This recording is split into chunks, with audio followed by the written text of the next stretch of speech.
I experienced the good and bad of the industry. Yeah. And I got a tad passionate.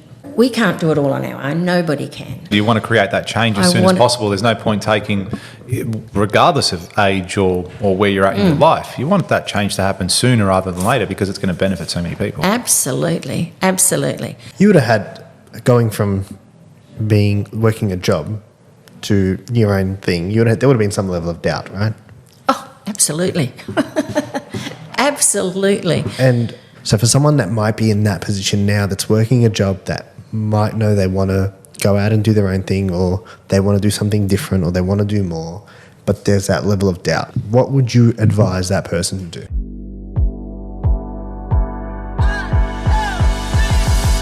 All right, welcome back to another episode of $1 Million Days. I hope you're having a $1 million day. Someone told me they love that way to start the podcast. I think it's good too. I think it's good too, because why wouldn't you want to have $1 million day? That's very true. Very true. Well, enough about us. We have a very special guest here today. We do. And it's something we want to try and be doing a lot more of, and getting influential people in, getting business owners in, and it's an industry that we have very little to do with, both you and me. And this is the whole purpose of this podcast, is to get a diverse range of people that can shed some light in a certain field, but also give a lot of their knowledge that they have. And that's something that you have a lot of. So please introduce everyone if you would like. Okay, well, my name's Janette Salmi. I'm from the Gold Coast, and I have a business called the Dignified Movement, which is a business that supports aged care and disability care. So we have aged care, disability care, in-home care, which is the main focus. Only started a few years back, retired out of education. So what do you do when you retire? Start a new business. Become an entrepreneur. I had actually cared for my elderly aunt and uncle for many years. 5 of those were their last years, and they came and lived with us in our own home. And I think through that process, I experienced the good and bad of the industry. Yeah. And I got a tad passionate. And with some encouragement from quite a few people, I decided to see what I could do to help an industry lift its standard. So the idea of our business is we're called the Dignified Movement, a lighthouse for change. So we want to build the lighthouse and become really, really good at what we do, and then teach others to do the same. So we can't do it all on our own. Nobody can. And there are amazing people out there that have wonderful little businesses that specialise in a whole number of different areas. And having come out of education, I'd love to build that platform, and then we support each other to actually raise the standard of the industry. So that's my goal in the years that I've got left. So I'm on a mission, and I'm in a hurry. Yeah, well, that's good. You want to create that change as soon as possible. There's no point taking, regardless of age or where you're at in your life, you want that change to happen sooner rather than later because it's going to benefit so many people. Absolutely, absolutely. So it's been a very interesting journey to date. I have learnt so many lessons. I think I went in with rose-coloured glasses on, very naive and very idealistic, and that got knocked out of me very quickly. That's good. It usually takes a while. It does take a while. But everything that has happened along the way has been a rich experience. Whether it be good or bad, it's been a rich experience. And even recently I had an experience where there was some criticism of our clients, and it was the first time I actually got quite defensive on behalf of our clients, because I thought that's what they deal with all the time. People who make judgments and, are unkind to them. And that was another turning point in our journey, in how people treat those that are less fortunate than themselves. Yeah. Doesn't make them worth any less, but people do treat people differently, and that's pretty sad. It is. It really is. It's pretty sad. What I love about your story, Janet, is you were a school teacher, right? Mm-hmm. For how long? Over 20 years. And then you'd retired. Absolutely. And then you've gone and... How do you go from, I've worked this one thing my whole life and it's all I know, to then I'm going to go and launch this kick-ass business and make an impact in the world. And you've never owned businesses previously, have you? I haven't. My husband has, but I haven't. Yeah. And just for context, how many people do you employ? Because I was blown away when you told me this yesterday. Around 80 at the moment. That's amazing. In 2 years? 3 years. 3 years. To have 80 people on... is that on payroll or is that like contractors? How does it work? No, it's on payroll. So 80 people. You've got to feed 80 mouths every single week. That is a 80 phenomenal... families. 80 families. Or no, So think for those at home and you employ, or you're stressing about employing 1, 2, 3 people, even your very first employment, and you're employing 80 people. That's amazing that change that you can really put out there with everyone. I think what I'd like to do too is I experienced people who I actually had people in the home looking after my aunt and uncle. We had a provider down in Sydney, a provider on the Gold Coast. So we've had different experiences with different people, and we had some amazing carers. But I also witnessed a lot of things with carers that I felt wasn't fair on them. So my passion is not only to look after our clients, but to really look after our staff. I don't know that we've mastered that totally yet, if I'm very honest, but we're working on it. We've started now having staff come in and give them the platform to say, how can we do this better? Are you feeling supported? But I want my staff to know that we care about them, that we value what they do, and that they can grow within our business. Because I wouldn't imagine it's an easy job. That when is you're not looking easy. after the elderly who may have a whole range of health issues or just frail in the fact that they're so old, but then you get the other side of the things with the disability services as well, and correct me if I'm wrong, I'm assuming there are some pretty severe disabilities with those people as well that need some really specific help. Absolutely. And it can probably even often put your employees in a difficult situation potentially with what those people are doing. And that would also be very difficult for you to manage. And do you have a high turnaround actually or a high turnover with your staff, with your employees? We've got some amazing staff that have been with us for quite a long time, but yes, we do. I think that's the nature of the business. You employ people and they come in with an idea of what it's going to be like and say, oh yes, I can manage that. But the reality is when they go in, it's not so easy. And understanding if a client is verbal offensively, that it's not them. You know, they're on medication. None of us can sit in their bodies and understand what it's like to be, as challenged as they are. We've got men who've, had prominent positions in life, and due to either a heart attack or an accident, whatever it may be, all of a sudden they have to be looked after. They need somebody to take them to the shower and do all of their personal care. That's humiliating and embarrassing. And so they get a little, they can be a little rude at times, but it's not them personally. And it's being able to have the strength to allow those words just to drop off you. But it's not easy. No, not at all. That is not easy. I don't think it's a job that I could do. It isn't for everybody. Then I say that honestly. I mean, if I had to do it, if it was for, touch wood, a loved one, no sweat. But yeah, to do it as a job, to willingly go out there and do it, I think it takes someone that's special, that has that real high level of empathy. Absolutely. And we've got some beautiful people that work for us. Absolutely excellent. Beautiful. What's one of the most challenging things in your business? Because I could imagine it never ends. But what's something that you get really frustrated with in your line of work? Well, things come out of left wing all the time. So Christmas night, a tornado went through. And one of our houses in particular was all the electricity went off.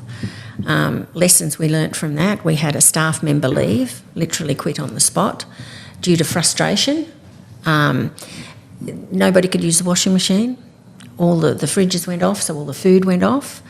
The gentlemen who were in beds that needed, the air in their mattresses needed to be on, so we needed to have a generator there. There was no generator. So they were lying on just a bed without a mattress, basically. Just So on the you frame. house people. We've got some people who live in SDA accommodation, which is supported disability accommodation. Yep. There's SIL homes, which is supported independent living. So there's a whole heap of different avenues of where people can receive care. Most of our clients are in home.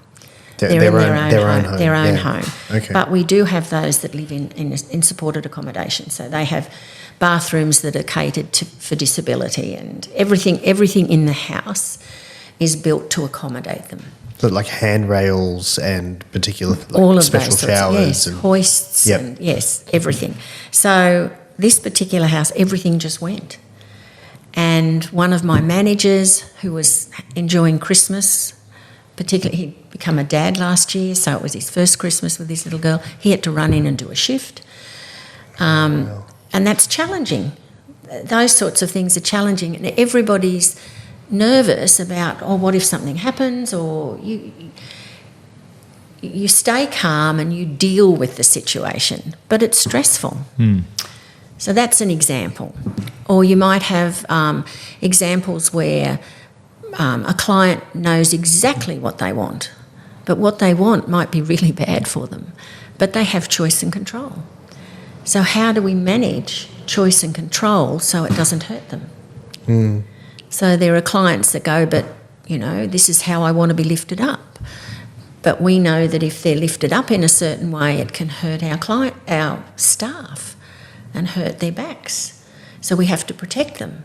But at the same time, you've got to do what the client wants.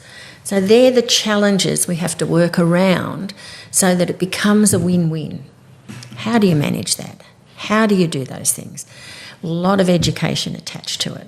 There's a lot of red tape, A lot of red tape. bureaucracy. Absolutely. Does the government? Do you reckon the government's doing a good job with specifically with your industry and what you guys are doing? I think there are people out there working their absolute tushes off to do the best that they can do. But unless you're out in the field and you understand it all, they can't know everything. So it's our responsibility, I think, to go and let people know what's going on, and let's all work together. I think there are amazing people out there doing a lot of very hard work. I was at a conference last year, and some of the people that spoke I really respected. And they've traipsed this field a lot longer than I have, and they're still trying to work it out. But there's a lot of people out there trying to make it work. So that's what we want to do. We want to... If I can build the education platform, the way I look at it is, in teaching, I've got a degree, I have a master's, bits of paper that say you have permission to do this, but most of my education were all of the professional developments that I did over a long period of time. So I've got folders of certificates. That's where the real learning happened. And I was able to apply what I learnt, go back to the classroom, apply it, go back to my office, apply it. So why don't we do that in this industry? So allow the TAFE and all of the RTOs to do the certificates and whatever is needed for those who are working in the industry. But what can we put in place apart from online? We've got lots of online learning. There's brilliant stuff online, but it's not hands-on. And what's missing? There is things that are missing. So let's provide those. So that's what we're going to try and work on and build the system that way and help people or equip people to be able to do their jobs at a much higher level. So do you feel like the industry lacks training? It doesn't lack training. I think there's a lot of in-depth training that we could add. There's lots of training out there, lots and lots of it. We have an online platform where people can go online, but if you're doing, for instance, some online training on, how to lift a client out of the chair and how to protect your back, you can read about it, but isn't it better to do it in person? Once you've actually done it, yeah. Where you can watch somebody or even feel what it's like yourself. I think to get in a hoist and feel what that feels like. And then to teach someone. That's how you can really master it too. Yeah. You know, we teach that even at our training events that we do, and it's like you're gonna watch someone. It's like giving a needle. You'll get shown how to administer a needle. Yeah. Then you will do it, and then you will teach someone how to do it, and that's how you're going to master that whole process. Absolutely. And just by doing an online course on lifting, it's like me doing an online course on bricklaying. Yes. Do you know what I mean? Until I actually lay bricks, I'm not going to know exactly. Oh, how much do I need to tap it to get it The perfectly? intricacies, Yeah, yeah. that's right. All the little things that Absolutely. you're going to need to know. So you didn't start off with 80 people. So tell us about when you first started your organisation to now and the structure of how you got it. Because I imagine you would have managers beneath you running the show, running people. You're not there directing 80 people, are you? No. Do you have GMs in place or however your structure is? But talk us through, say, the beginning when you first started. Was it yourself? Was it you and 10 people? How did you then build it to 80? Because that's, as I said, it's a huge business now. phenomenal. It's a really big machine. Okay, so I retired in 2016. 2017, my husband had lung cancer, which was pretty frightening. My very precious uncle passed away in the middle of the year. That was challenging. And my aunt's dementia absolutely took her further down in her journey. 2018, by the end of 2017, I was starting to get quite passionate about the industry. And in 2018, I registered the business, but I didn't do much with it.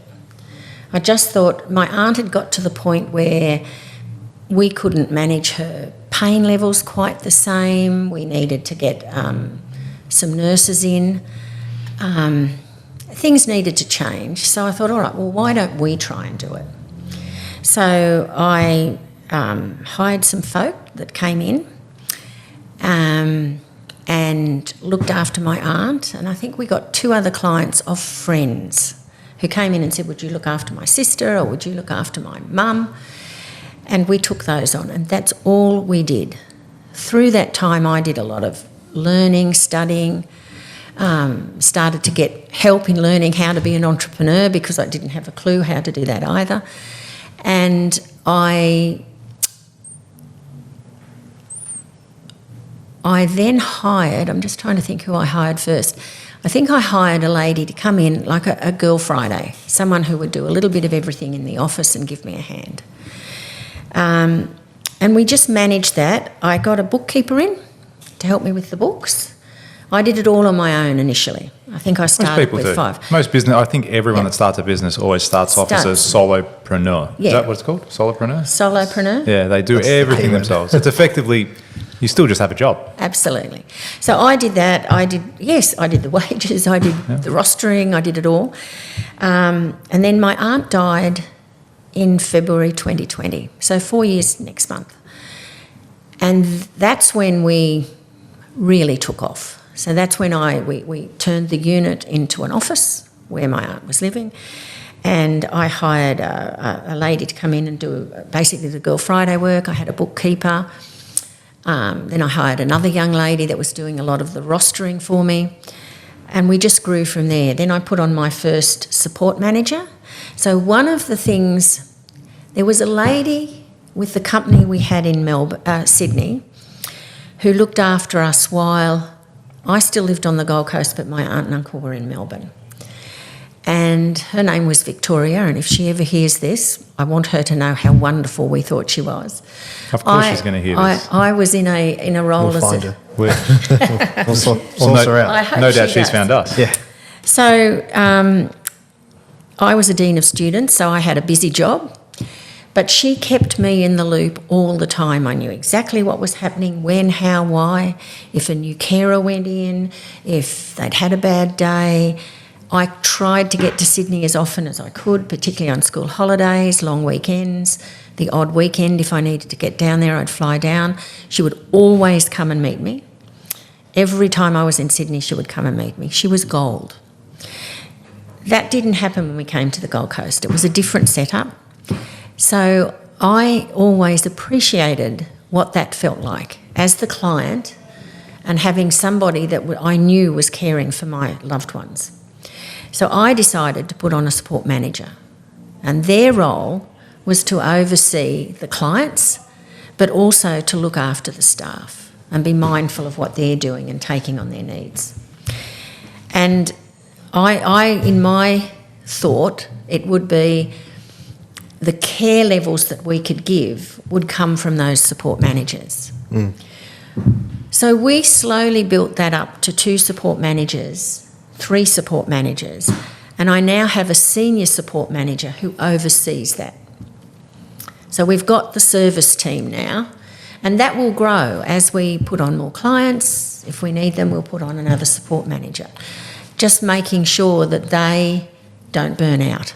I'm very, very mindful of how busy their jobs are and very mindful of burnout, which is easy to happen if we're not careful. I've now got a development manager, one in aged care and one in disability care. So 2 ladies work in the office, and then another lady who takes care of compliancing and all of the other jobs that need to be done. And that's our office staff. 7 of us, yes. And and I've got an accountant. She works off campus, see? The old school thing coming in. She works from home, but she's wonderful. She is a great help to us. So that's our team as it stands today, and we just grew our clientele from there. But it's been quite a journey, and there's been ups and downs. We've financially struggled at times. You lose a client, and that can make a massive difference. We've had a couple of clients pass away, which is really sad, but it happens. Not to sound insensitive, but that also would affect cash flow, I'm assuming? Of course it does. Yeah, because then it's like you're thinking out, let's think purely business right now. It's like that person passes away, then that income immediately stops. And is it government? Can you explain the government funding in this space as well? Because you don't receive the funding from government per se, or do you get government funding at all for your actual business? Okay, so My Aged Care provide funding for those who are aged. NDIS provide funding for those with disability. And what's NDIS for those that don't know? The National Insurance Disability Scheme. Yeah. So if somebody has a disability, then they can find themselves, or certainly find someone to help them find a support coordinator. The support coordinator then sets up a plan. What do they need? What do they want?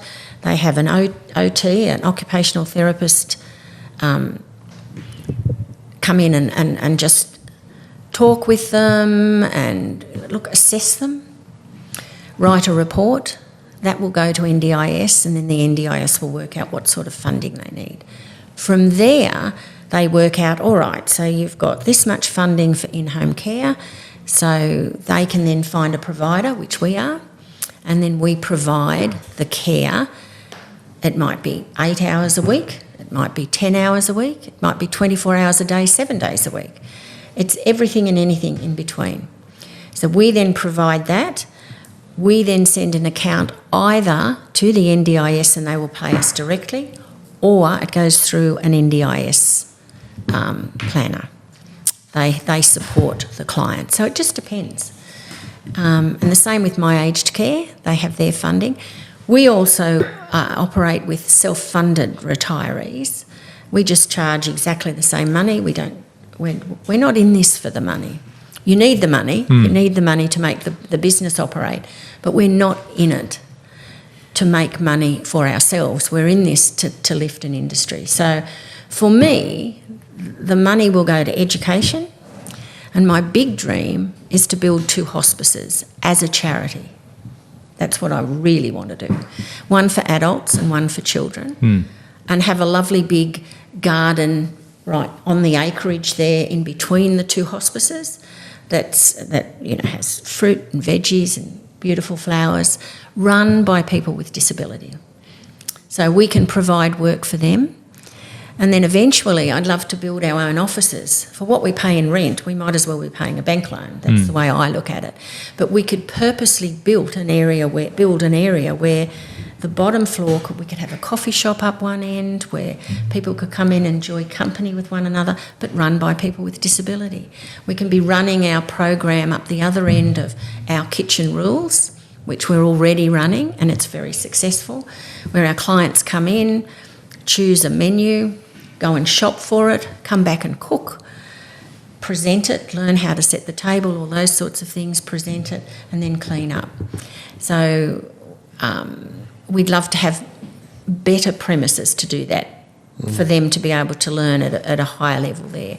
And then all other activities, art and craft, reading, there's all sorts of things. The mind boggles. We take them out into the community. They go to lunch at the RSL, they go bowling, 10-pin bowling and lawn bowling. There's a squillion things people do, and we're just going to continue to build it. We run a sausage sizzle in the park every 2 weeks. We like to invite anybody who wants to come. We don't care if they are with other providers. We're not interested in taking clients from anybody else, but we are interested in building community and building that those who have a disability can be mixing with people like themselves, so they understand each other on a different level. Yeah, and those are amazing aspirations to be working towards. And the thing is, you're going to need money to do all those things as well. So a lot of people might even look at it and go, oh, you're getting paid all this money from government, getting handouts, getting this, getting that. And it's that perception that you're using the money to become rich and wealthy off the back of other people. But it's not at all the case. No. And what people need to understand is, in order to create positive change in this world, you need money. Absolutely. It is as simple as that. You're a business at the end of the day, and there's nothing wrong with making a lot of money. You should. I hope and pray that you become the wealthiest person in this space, because I know exactly what you're going to do when you get that wealth. You're going to then reinvest it into other things that'll benefit the community, that'll benefit people, that'll benefit your business and yourself. You were saying, I think yesterday, it's like if I was ever seen driving a $200,000 car, that's a bad image for you. And then to me, I was like, that's very upsetting. Do you know what I mean? Because you deserve to drive that amazing car and wear nice clothes and buy nice things. You work hard for it. You sacrifice probably more than most of the other people do. And yet you're now getting penalised because of that sincerity on how you're going about things, because you've made a bit of money on the side. Is that frowned upon in the industry? I think so. I think you need to be very, very careful. I don't think there's anything wrong with taking a regular wage, whatever that is. And if you save your own money and you do what everybody else does, why should you be penalised for that? I agree with that. However, somebody once said to me, it's only greedy if I took all the money and put it all in my own pocket. That's when it's greed. So it's having that balance. Yeah. It is having that balance. But I've been accused of spending other people's money to become a millionaire. But they don't know. They don't know. They have no idea. So it's water off a duck's back. That's what it has to be. Oh, absolutely. I know someone, and I won't. I'm going to be really, really vague because I don't want this to get back to anyone or for anyone to figure it out. But they were in a similar space with you, and they had gone out and bought. They'd made a lot of money in that space. But again, creating a lot of positive change. They didn't just do it off the back on taking advantage of people, but they made a lot of money in that space and went out and bought a Ferrari, and actually had a whole range of supercars, in all honesty, like millions of dollars worth of vehicles.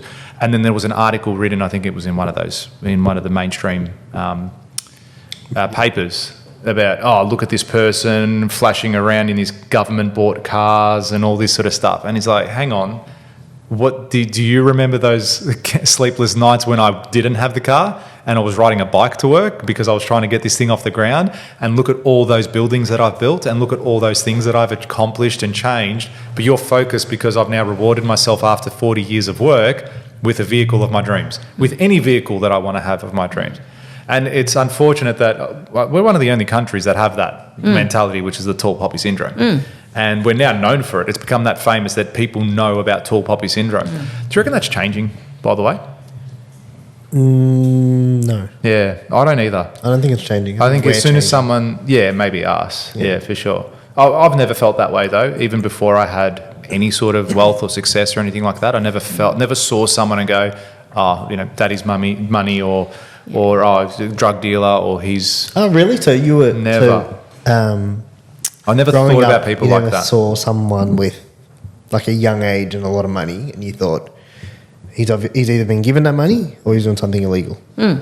I don't think I did. Yeah. I can You did? honestly. Yeah, I did. Okay. That's the honest truth. I don't honestly believe I Could saw be the it area like I that. grew up in. Could be Maybe. something, or the schools I went to, or the Maybe. people I grew up hanging around. But yeah, growing up, if I saw someone to the extent where I used to work at Mercedes-Benz, and if I would get a nice car to drive home that night, and I'd have P's up, like P plates, Yeah. and I would drive around thinking people are looking at me saying, "Daddy's money," Yeah. and I'm like, "My dad's broke." This is not even my car. Yeah.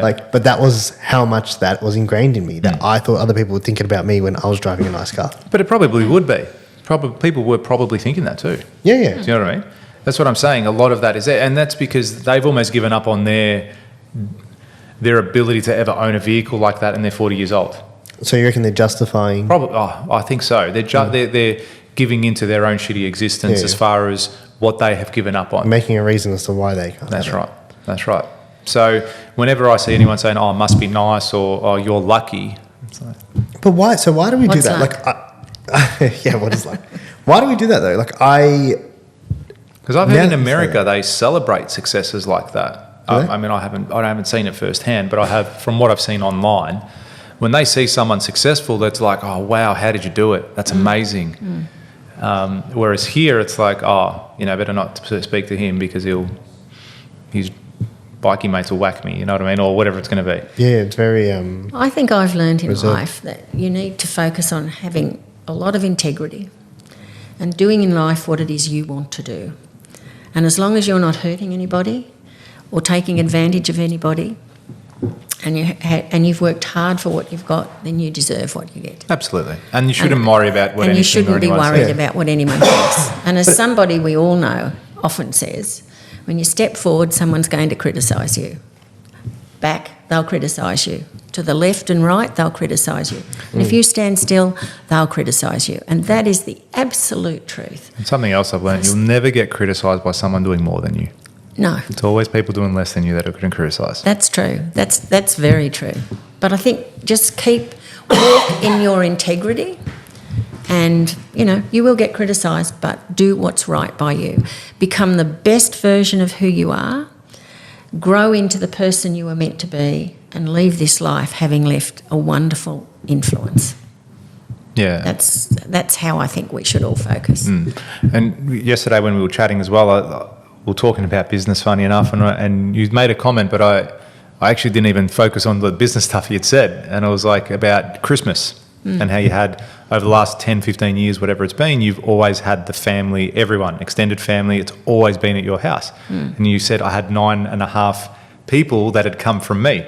And I thought that was like that in my definition of it. I think that's the meaning of life and really the ultimate success in life is when you can sit back, and once I hope to get to your age and beyond, Yeah. I can sit back and say the same thing, or my Absolutely. wife or my family, we can all sit there and have the generations there. And Patrick Bet-David says this too, and this comes back to the money mindset. He goes, I wanted to make so much money that when Christmas time comes, it's never a conversation of where Christmas is this year. Yeah. It's always at my house. It is always there. Selfishly, he said that. He goes, Yeah. I always want to spend it with my kids. If that means I need a big enough house that I have to then fly the in-laws of my children to my home and they sleep at my home for that whole 2-week period and I have the whole family, that's what I'm going to do. That's how big I want to get, because that's what I want in my life. He had a huge want and desire to have his family near him and by him. And then, again, similar to you, how you had your family during Christmas, and many of us do, but to sit back and go, everyone has come from, from myself, from my husband, from my parents, and so on and so forth, and you have all those generations under the one roof. That to me is a very special thing. It was special. It was very special. So having had 4 children, and I had my children, their partners, and the 9.5 grandchildren. So we're going to be blessed with another little girl in May, which is lovely. Very exciting, yes. And I just sat there and I looked at it and I went, oh my gosh, it's all come from us. Everyone in this room has come from us. Yeah, it was very special. Very, very special. Did you always have it in you to want to be a business owner?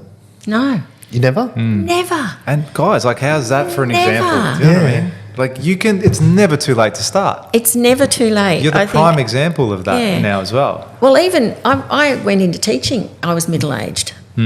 So I worked in international hotels as a young woman. Yeah, right. Then I travelled and had my children, got married, had my children.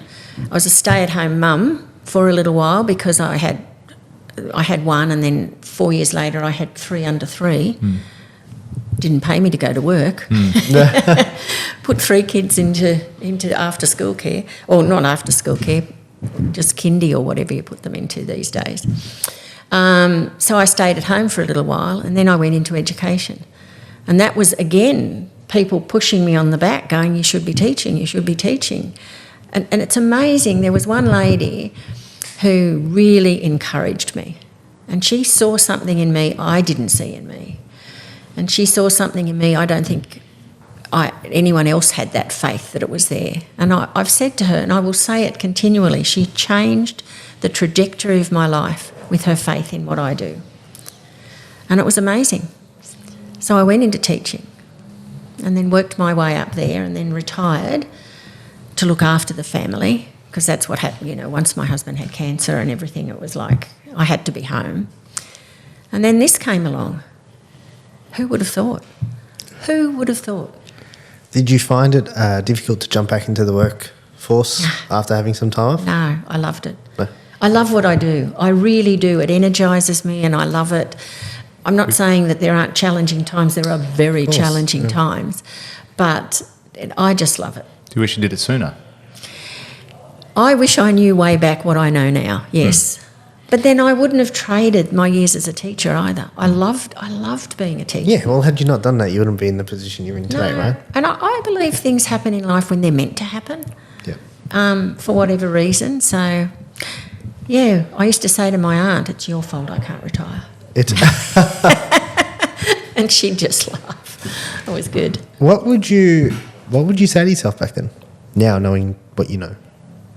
What would I say to myself Yeah, back if you had then? to share one message with yourself, and knowing everything you know now, because you said, I wish I knew a lot of this earlier. I think I would say to myself, have more faith in yourself. Don't listen to the put-me-downs and go for it. That's awesome. I think that's what I would. I think a lot of people can resonate with that message as well, even now. Yeah. You might be in a position where you're thinking, you're doubting yourself, or you don't think you can do it, or you don't think you're going to achieve certain things, but you can.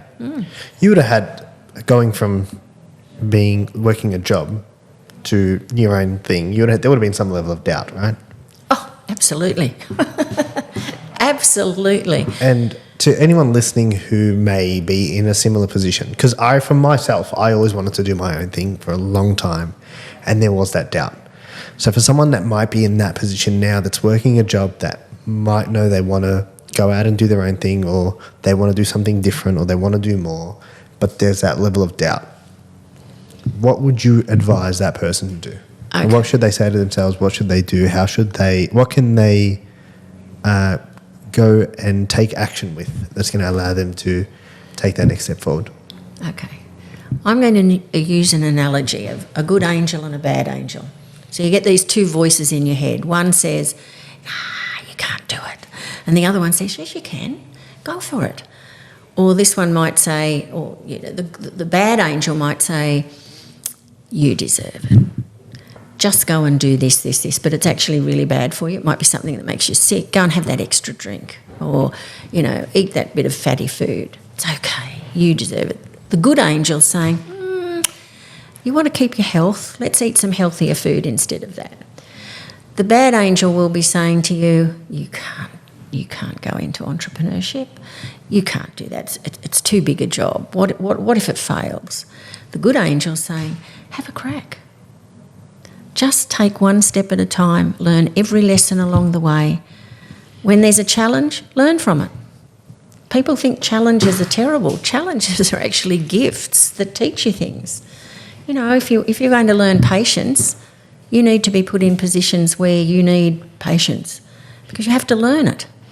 So at what point when you got into business, you obviously didn't know much about business, is that fair to say? I knew nothing about business. So at what point were you there going, okay, there's things I don't know that I should know. And did you have to go out and seek people that had that information? Absolutely, What I was did. your mindset and process towards that? Did you actually do that, or did someone mention it to you? Like, how did you get into the space then of learning what you needed to know in business and connecting with the right people to teach you?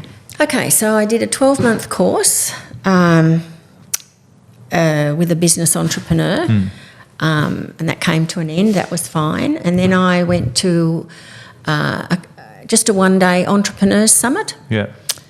And from there, I actually joined, I don't know if you've heard of him, Aaron Sansoni. I joined his group and got into his inner circle, and then joined his boardroom, of which I'm still a member. And I have grown through his mentorship and all of his events that he puts on. I now go and crew at those events because I still learn and I'm still growing. And people will say to me, why do you still go? And I go, because I'm still learning and I'm too old to let that go. But it's also an opportunity to give back as well. Of course it is. And Absolutely you would have it connected is. over those years with other businesses, am I right in saying so? Absolutely. Yeah, so Absolutely. you can also benefit from the knowledge and the connection and everything that you've experienced with those people too.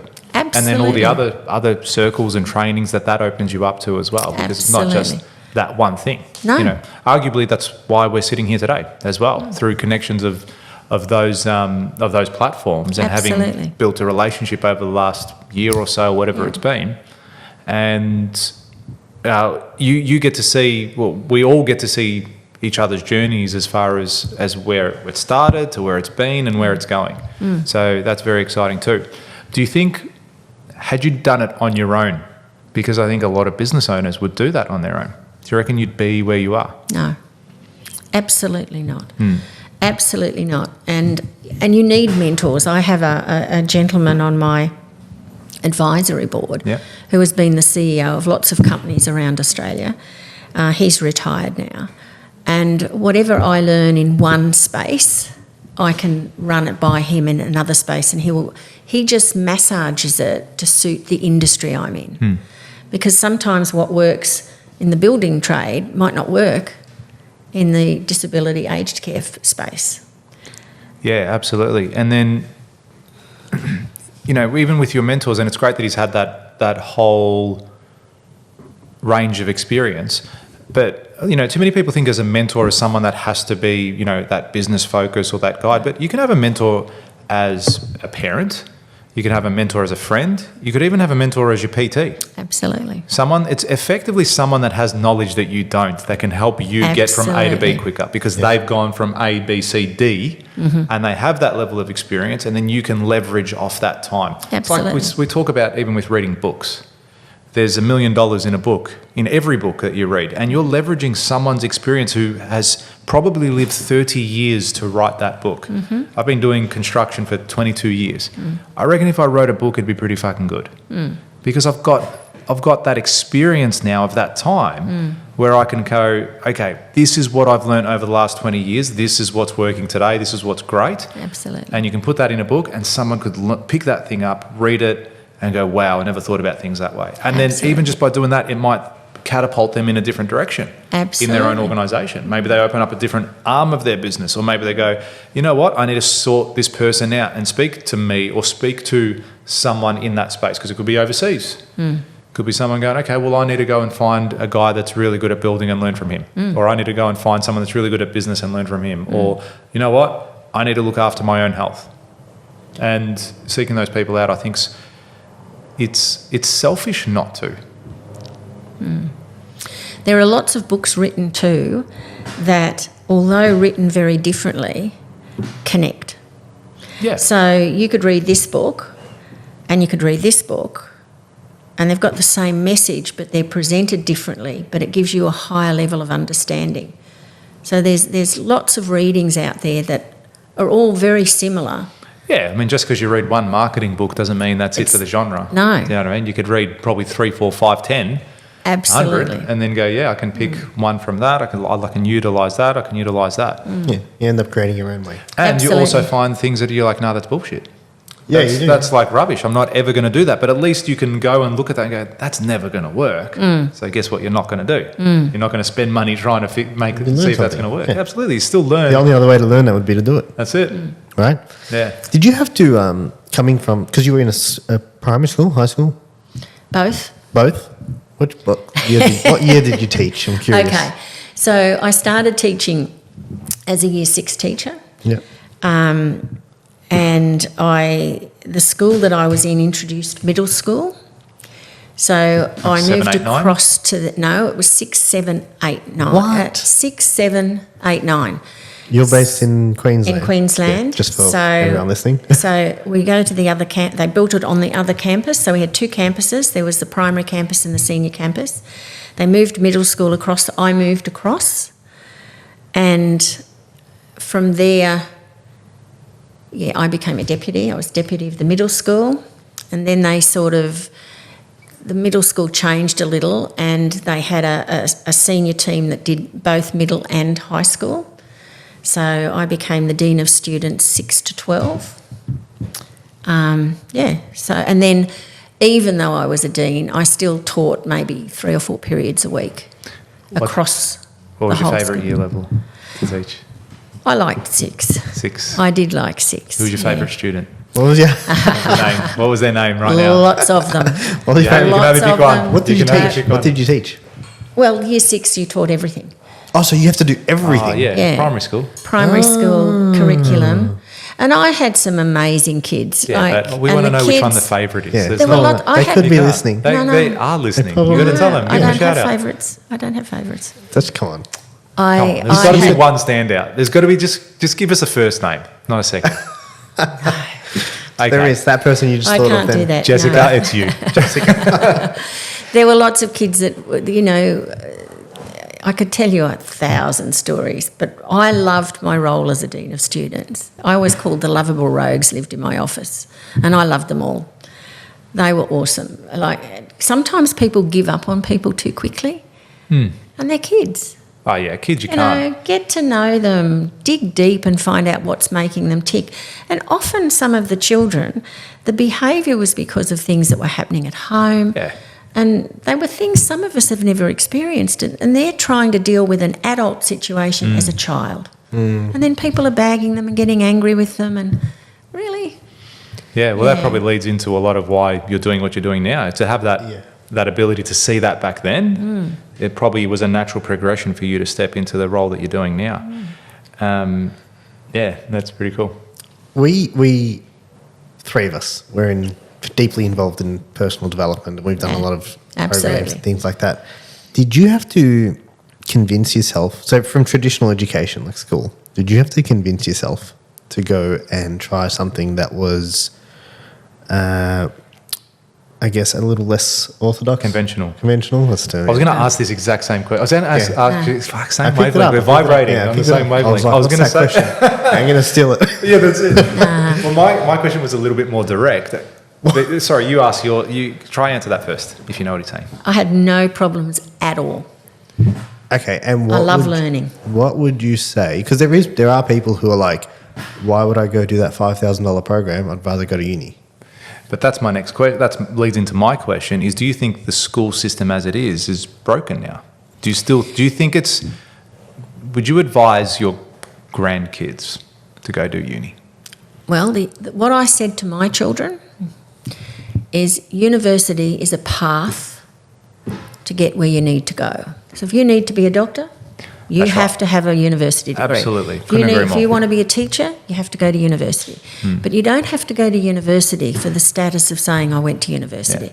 Or to There be are- successful. Some Or to people be do. Some people do. successful. My wife's still like that. Yeah. She's like, our kids are going to uni. I said, They don't have to. I said, I And don't know. uni- I did uni. I did my 4 years. I did everything that I had to What do. did you do? What did you Construction study? management. And you've obviously done uni to be a teacher, right? Absolutely. Yeah. Yeah. So, I mean, but I could have become a builder without going to uni.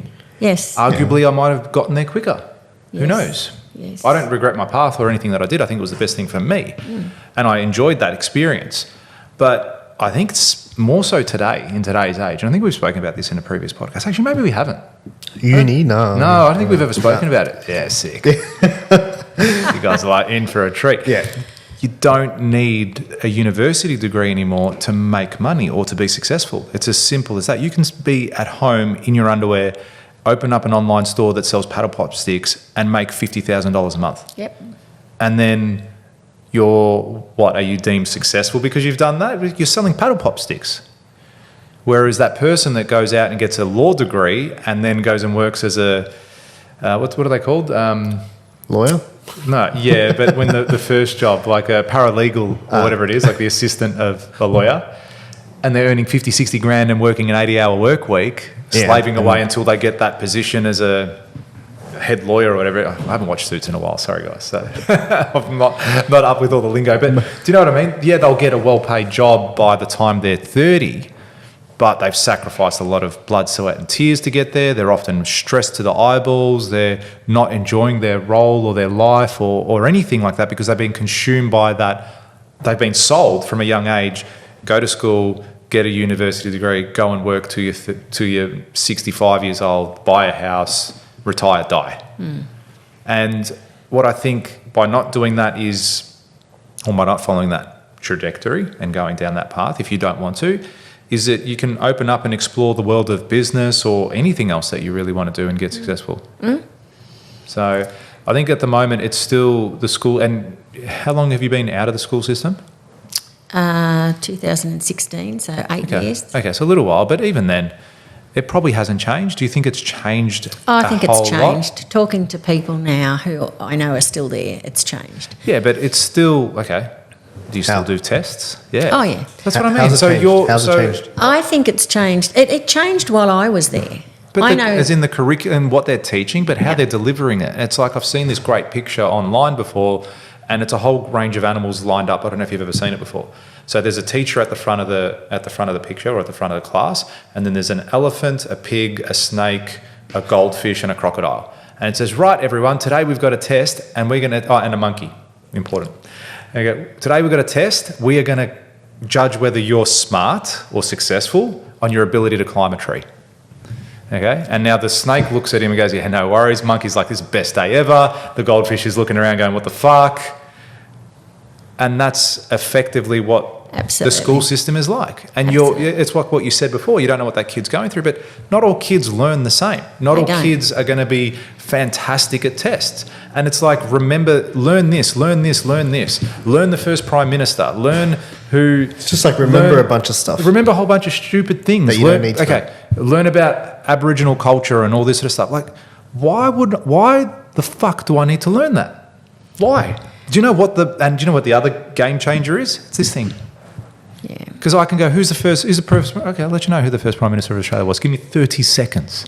Why do I need to sit there and memorise that and then be tested on that? Because everything is here. And you say, oh, phones are making you dumb. No, they're not. Information availability is at our fingertips. I don't need to sit there in class and learn all these things. I bet you they're still learning Pythagoras' theorem at school. I guarantee they're still learning it. I've got no doubt. I've got no doubt they are. No doubt. Do you regret learning times tables? Do you remember a teacher saying... No, I don't. I'd use times table. I think that's some practical experience. Do you remember a teacher saying, you're not going to have a calculator in your pocket? No. I don't remember that, but it actually... I bet you they did say that. Yeah. Do you walk around with a calculator in your pocket? Yeah, that's a good question. I think what's important in education is you go to school, you need to learn how to read. Yeah, there's going to be fundamentals for how to do maths. But I think it needs to be done in a practical way where you're learning skill sets. Yes. There's so much information in the world these days. Yep. You can't teach that in school. So you teach them the skills to learn. We had a curriculum at one stage that was there was no A, B, C, Ds. It was you were working towards something, you were at the level you needed to be, or you were above it. But the idea was that you started here and you finished here. And you just went on your journey. Now, some kids would go and they'd move really quickly. Yeah. Other kids move a little bit more slowly. Yeah. And you think about a year level. At the beginning of the year when you start, someone has... Between two kids, there could be a year in age. That's right. Right? You get bottom age and top age. And a year in year one or year two or year three or year four, the difference in the age is going to make a massive difference in their learning. True. My daughter's bottom age, and I noticed that with her at school. Yeah. It wasn't bad, but I could see there was a gap between her, especially in those early years. Exactly. Where the other kids were just that 9 months more, like that 9 month older, and you could tell they were. She's But the then younger. She was the feels- younger in the Yeah, school. I was in the that younger. regard. Yeah. I was 16 in year 12. Really? Yeah. How'd you manage that? I don't know. Shit. I started prep when I was 4. Did you? Yeah. See, I started when I was 5. Yeah, so I was the younger. I was always 16, so you should have been almost 17. I turned 17 almost halfway through the year. Yeah. I And then started you were year 18 12. the year after. I was going to school. Yeah. My mates were driving, and I was like, Yeah. I was 16, and one of my mates had his license. Yeah. We're in the same year level. So you didn't get it till after high school. My license, Yeah. yeah. I turned 17 halfway through year 12. Yeah. So that makes a difference in where you're at. So people are saying, "Oh, they're not so smart. They're only a B, or they're only a C, or they're an E." That's it. And then you get judged on that. And when you you get leave. judged on That's it, and then what do you take with that emotionally That's into right. the future? That's right. When I'm a it's not failure. true. I'm not good. know? I'm not smart. I can't achieve these things. I look at some of my high school friends now, but I don't really speak to any of them. But you look at, I remember, some of the people there, they got those amazing grades. They had really smart things. I guarantee you I'm making a lot more money than them, and I've had the higher levels of success than them. Just because they were book smart and able to memorize things to put on a piece of paper doesn't translate to success, doesn't translate to happiness. No, not at all. I remember a lady, she was in one of our classes when I was at university, and she asked the question one day because she said, "I am so focused on getting the top grade. I need to get honours. I need to be right at the top." Whereas her friend was quite happy to sit at a credit but spend her time getting the experience to understand and work with what she's got. Yeah. And she said, "What worries me is she's going to be a better teacher than me. Because I'm worried about the grade, she's worried about the talent of teaching." And I sat there and I thought, well, good on you for recognising that, because it's not whether you get the best grade. Anybody can study hard to get the best grade. But it's, do you have that depth of understanding that you're going to take into the future? Yeah. That's what counts. Yeah, I completely agree with that. That is what counts. I was always a C grade student, I reckon, depending on what topic it was. But yeah, let's just say I was a C grade student, and I would say I'm a C grade student today, but I employ A grade people. It's like Elon says it, and we've said this before in the podcast. You can say it because I know you love it. Nah. Okay, I get too excited. Too much. It's like I never went to Harvard but the people that I employ go to Harvard or went to Harvard. Yeah. So that in itself should be that little light bulb moment in your head going, you don't need to be that person that gets 99.99 on your enter score. Is that what it's called now? I don't even know. But whatever it is, like, you don't need to do that to translate to success or happiness or achievement or fulfillment. What you need to do is respect. We all learn differently. Yeah. We're all gifted in different areas. And as I've said to my staff, we're going to take your strengths and build them to be a lot stronger. And the areas that you're not good in, we'll hire someone else to do that. Yeah. And then we'll build their strengths. So if you build a business with everybody working at their peak and build it up, that's when you win. But the old adage is, you've got to work on your weaknesses and bring them up. Yeah. Well, then you just become end average. up average, yeah. You're just average. That's so right. let's respect everybody's strengths. Don't be envious of somebody who can do something better than you. Go, let's work together. Let's It join. was so funny. We were out last night and I actually made that comment and pretty much saying, look at everyone in this room and you go, you're really good at this, you're really good at this, you're really good at this. I go, Yeah. all together, if we started a business right now, Boom. you're talking $1 billion company right now. Absolutely. One person was saying, I struggle with personal brand, I can't pick up my phone. I'm like, fuck, that's the easiest thing you could possibly ever do. That's Yeah. how I was thinking about it. Yeah. And then you got another guy's going, I've got my GM in place, I've got this, and I'm sitting there, how the fuck am I ever going to put a GM in place? Yeah. So it's amazing how, as you said, if everyone can work to their strengths and learn from that, it's amazing. Absolutely. And I think that to school's defence or teachers' defence, I think that's very hard. If you've got a classroom of 30 people or 30 kids and you have to tailor your teachings to every individual kid, very difficult. It is very, very no, difficult. no, it's You not. don't think so? No, it's not. Why? How do they do it in some of the programs that we go to? It is purpose. It's all about understanding that people learn through VAK. Like understanding VAK? visual, auditory, and kinesthetic. Yeah. Right? Some people are feelers, some people are listeners, some people are visual. Yeah. So how would you creatures. then? Okay, that's cool. How would you So- tailor that training then for your kids So or the teaching for your kids? you, and most people don't notice this, but Yeah. when you learn, and we've all done this Yeah. actually. When you do this program at the highest level, and you learn how to teach, Yeah. you learn that it matters what you say, and when you touch on something, you need to touch on it on all levels. Okay, so then I would bring that back to saying the teachers aren't educated enough then to deliver the content the way it needs to Yeah. be. So what's the problem? The problem- education system. Yeah, there you go. But then but if you could fix that. You get the if blind you could leading the educate- blind. Yeah. Teachers, so not with all due respect, I say Yeah. this, but some teachers are not great. I probably agree. Yeah, with some that. teachers are But really. you can say that and in I'm sure almost you- any industry. though. Any industry, you that can in say any that. industry. There Yeah, are I some know, but brilliant when- teachers out there. Oh, there would be some brilliant teachers. I have no Absolutely, there doubts. are, Yeah. yeah. But I think it's one of those things where they're also not remunerated very well. Really? Like teachers, I would have thought teachers got a pretty good packet. because they have 12 weeks off. Yeah, well, you've got to take that into consideration. Paid, yeah, I'm assuming. I don't know. I'm pretty I'm sure it's paid. smiling. So, somebody used to say to me, "Oh, yeah, you only work 9 to 3," and I go, You don't. "That's like a third of the job." Yeah. When do you write your programs? When do you do all your Yeah, marking? it's when do you after, write your it's reports? it'll be 7 to 5 or You whatever have it is, 4 9 to weeks 5. off a year. That is it. The rest of the time, if unless you're doing it till 2 and 3 o'clock in the morning through the term, Yeah. you spend the holidays preparing for the next term. Ah, right. So good teachers work. We used the to call holidays. it. We used to just say it was non-contact time. So here was contact time and here was non-contact time. And you need the break from having 30 kids sitting in front of you or 25 kids sitting in front of you. You need that break emotionally. But really, teachers only get the 4 weeks a year off. Yeah. Yeah. Well, then, I mean, Good they teachers. should definitely... Good teachers. Yeah. They should definitely be doing that sort of training then, without a doubt.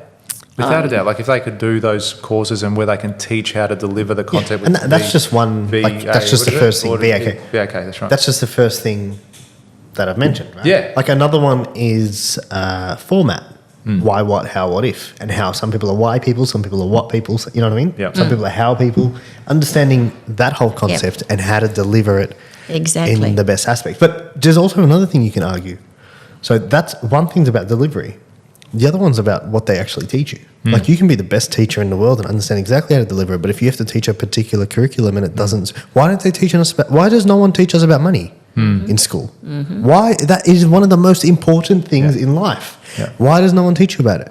They don't really teach you. Like they teach you a little bit about health, but they don't really teach you about health. Yeah. You know what I mean? You don't leave school and implement anything. I can say that I don't use anything that I learned in school or use very few things that I learned in school today. Yeah. Why don't they teach us practical things that we can actually use today? What do you reckon the answer to that is? I kind of have an answer, but I'm Is curious. it like trying to control society? To a degree. Yeah. What, It's like like leaving them dumbfounded? No. It's creating a factory worker. Like the vast majority of people, they want to go into the workforce. So by me teaching you wealth creation and going out and doing things that we need you to do, like not everyone can be an entrepreneur.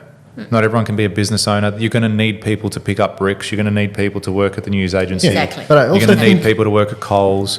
Like you need that aspect. But also, yeah, to a degree, it's also a level of control because if you have a PAYG job and you work at a bakery, like you're relatively under control because, okay, maybe you're the best baker there.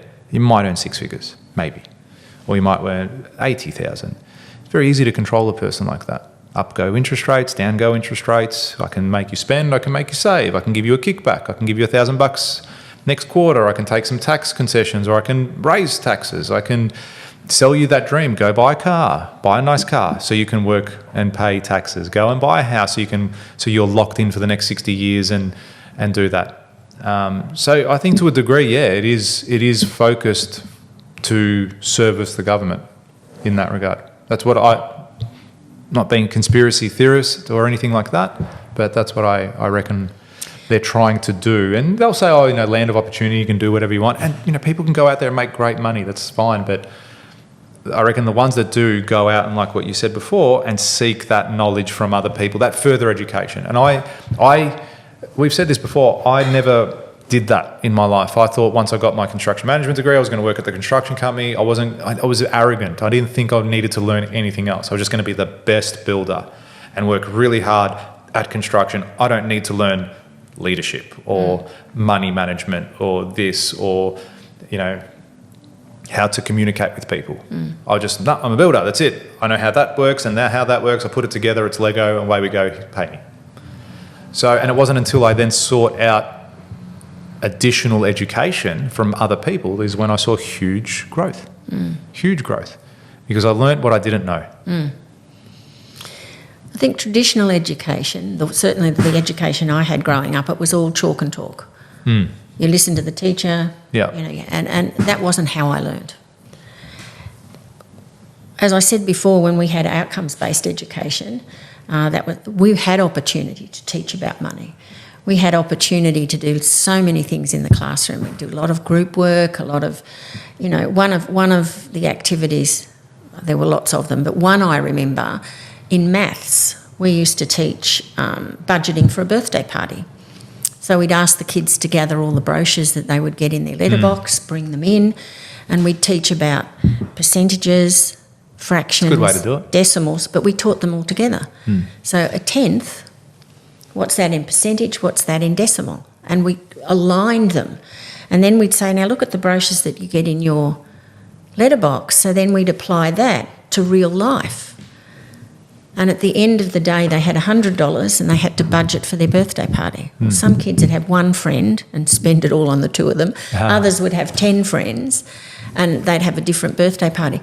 But the excitement of knowing they were having a birthday party at the end, they were focused because all of a sudden what they were learning was related to real life. And they were learning about money. And so those were they were possible. But then, interestingly, a lot of the parents wanted to see the ABCD. Because that's how they were taught. Because that's how they were taught.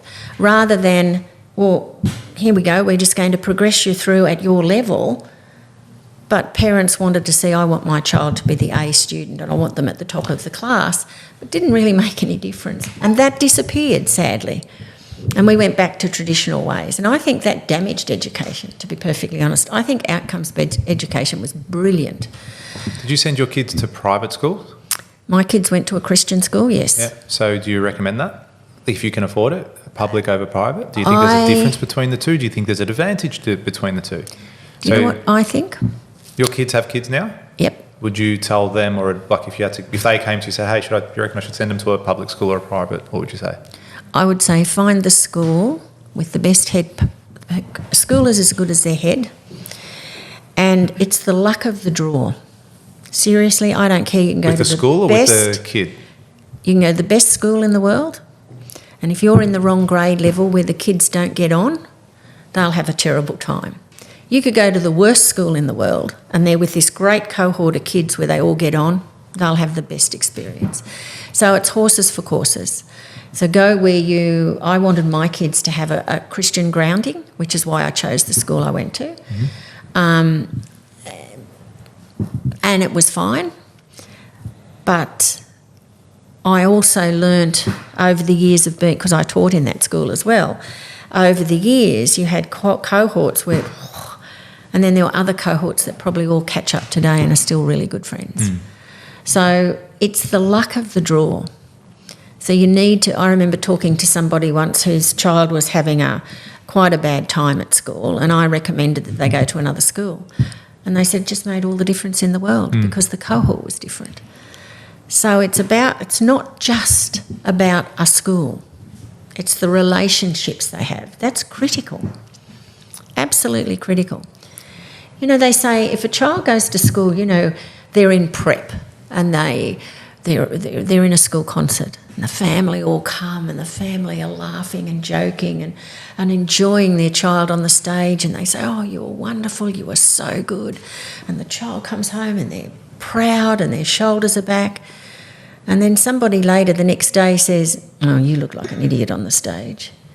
And all of a sudden they start to, you know, have a little bit less confidence and go, oh, I might not do that next year. And then maybe when they're in grade 2, the teacher says, what's 11 and 11? And they go, oh, I know. 21. The teacher says, no. Anybody else? And that child goes, oh, I won't put my hand up next time. And so slowly but surely, their self-confidence gets less and less and less. By the time they're in year 9, they're like this. Yeah, Because and of the influence. that also comes down to that, as we were saying, the training. Absolutely. To the teacher. Absolutely. You know, it's like, I could see how you got to that figure. Yeah. I can understand what you did there, but it's not quite the answer I'm looking for. Who else has that? But great try. Who else has the answer? Exactly. And then so that then makes sure that they don't go, okay, cool, I can try again next time and not fuck up. Yeah. All right, but answer the question: public or private? Honestly, Not letting you get away. Yeah. Honestly, my kids went to both. Yep. And they had a Christian primary school and they had a public school high school. It just depends on the school. Seriously. Cool. What did you go to? Public. Okay, me too. How was it for you? Yes, fine. I had a good experience in high school. I went to a good public high school and primary school. Yeah. I don't regret it at all. Look, I'm at that age now where I've got my kids in primary school, and just a matter of where I position them, whether we go, okay, we're going to go public or private for their high school. And like, it's a significant amount of money. I don't know what it was back then. I'm sure it's all relative at the end of the day, but it's a significant investment that you need to make. And you know, the flip side of this, thinking from, let's talk business, it's who am I going to be connected with by sending them to a public school?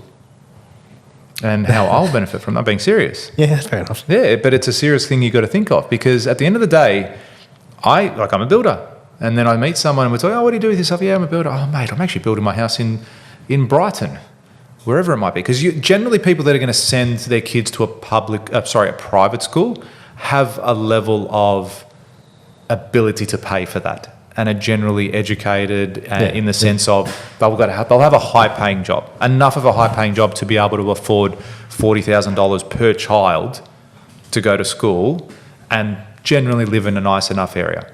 So most of them. I'd say the vast majority of kids at private school. A lot of people, I would say a good half of them are people who work really hard and just they to have their kids in choose school? to prioritise the school for that because they think that they're giving their kids the best advantage. So you get both. Yeah, but then even then, those people could benefit from the connections that they would have at that school, I would arguably say. Yeah. Because I might be a doctor, all right, and say, oh, come to my thing, I'll give you a discount. Or I'll look after your child. Our kids are friends. Don't worry about this bill.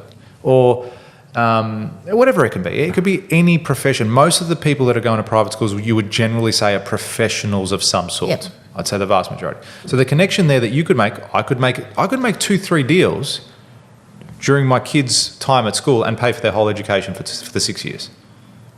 That's a great way to look at it. Yeah, it is too. But it's also then the connection that those children make with who are they associating exactly. With, yeah. But then you hear all the other shit too. You know, I'm going to go to private school. Oh, cool. Your kid's going to end up a junkie because they're going to be surrounded with all the cokehead mum and dads and all this sort of stuff that are going to spread. Spoiled, silver spoon. They're going to grow up to be shit people, and that's where your comment comes into place. Is the people, the kids that they're around, maybe the school, the individual school itself. So it is probably a little bit luck of the draw in that regard too. I think there is a level of luck of the draw, but I think if you did an overall average, I think private schools, and I could be wrong, I never went to a private school, I went to a public school, but I think private schools overall, if you had to average both out, I think private schools would be better off. Would there be some public schools that are better than some private schools? Yes. Yeah. But I think overall, as an average, like generally, I think if you're blindly rolling the dice, you've got a better shot at a private school of landing a good school. You might not, but... Yeah, and here's the other thing too. A lot comes into what you do to your child and how you build your child up as well. Absolutely. Heaps would come into that. And making sure you can help them understand not to be insecure, to be confident enough to say no when they need to say no, or yes when they have to say yes, and... that's going to have a huge role to play in it too. Because if you're just sending the kid there, okay, you be successful now, I've done my part, like, no.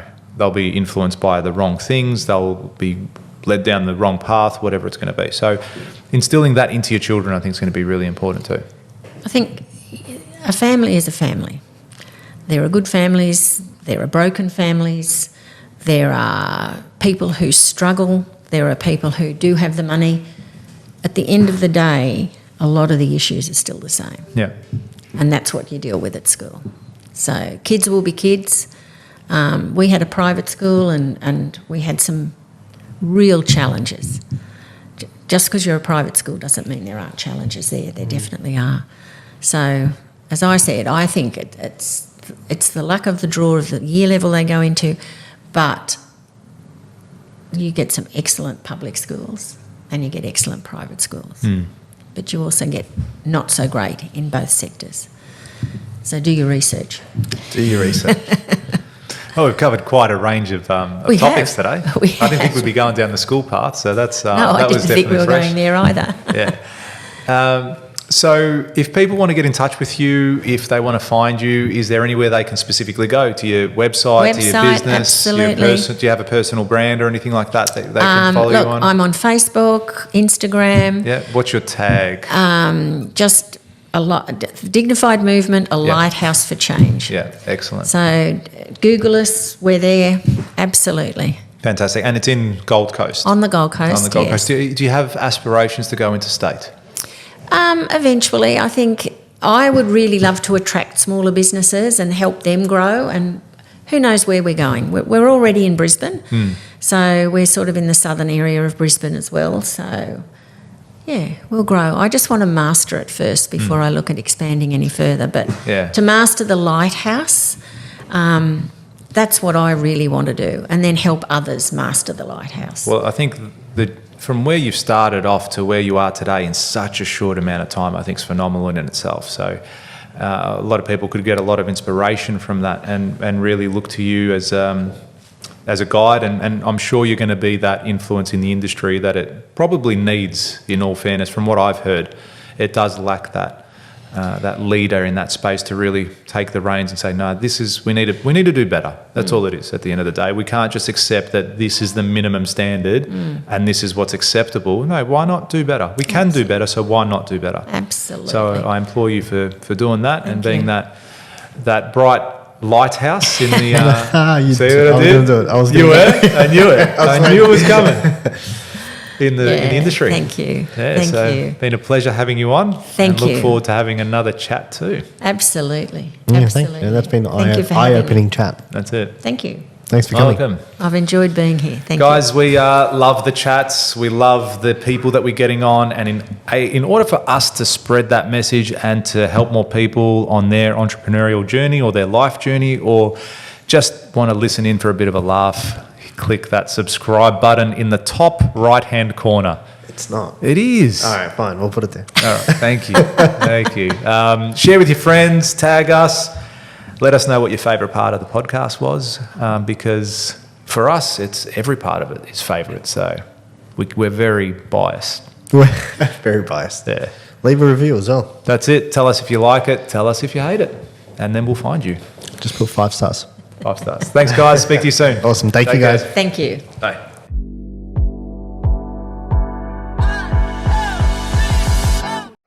Don't forget to subscribe to the channel, and thanks for watching.